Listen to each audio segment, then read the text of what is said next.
Ladies and gentlemen, boys and girls, children of all ages, you're listening to the Touch and Tips podcast. I am your host, Jiggly this thing. That's doing great. I'm doing great. Doing great. It looks like I'm doing a great job holding this. I am your host, Mr. LSJ Zamalik III. I guess I'm just in a bounce. I am on unstable ground, drinking a Barracuda by Abita. Also wearing an Abita shirt that is coincidental in its entirety. Just got off of a slow shift from the ye old tavern. Hopefully business will increase at the end of the month. That's what I'm hoping for. I mean, it will. I don't have to hope for it. I'm just sick of being slow. It's that season. Slow season, kids. Part 2. At least this one's shorter than the summertime.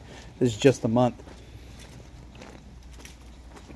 And that's technically every bar everywhere is a little bit slow in January. You know the reasons, kid. You know the reasons.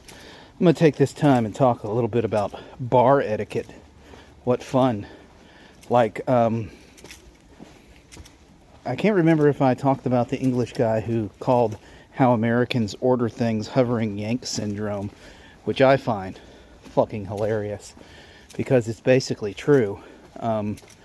Americans just stand wherever and fucking shouted orders around people.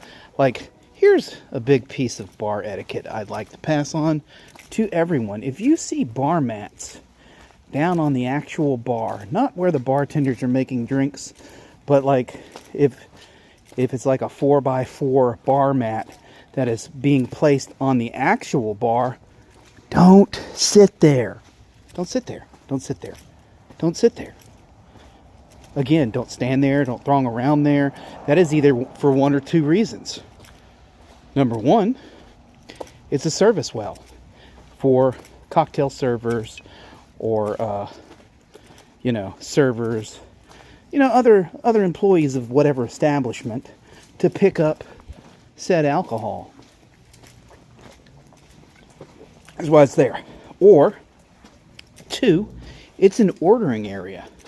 Where you go to order. Look for the mats, kids. Look for the mats. But we make our time limited there. We get our order and we leave.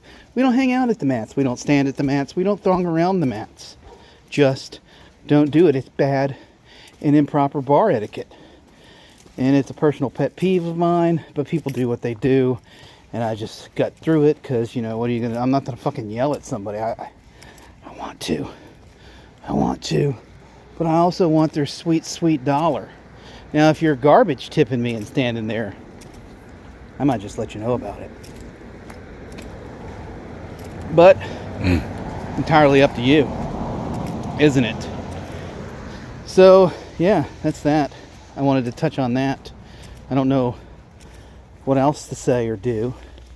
I just had a bee in my bonnet about that for a couple of days. And just have been, I might have pulled a muscle. I don't know. I definitely pulled a muscle. It's not might. I've got an old man girdle on right now, so that's pretty cool. Don't be jealous. Don't be jealous. We're moving closer and closer, inching ever closer and closer to Doomsday. Oh no, Mardi Gras. Probably not Doomsday. So, we'll see what that's like over here in the lower garden. Oh no, I'm sorry, the Irish Channel. I'm not in the lower garden district or the L whatever GB or LBG, LGD. I don't know how to make words or letters. That is clear that I can't abbreviate things without first thinking about it. It can't be that I'm pounding this beer. That has nothing to do with it, kids. It is not the alcohol's fault. Never blame the sweet, sweet alcohol. Like Homer J. Simpson says, and I know I've said this before, alcohol, the cause and solution to all world problems.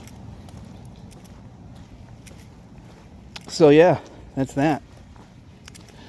We're gonna, I work a whole lot closer to home now, so I walk because it's only like a 20-minute tops walk.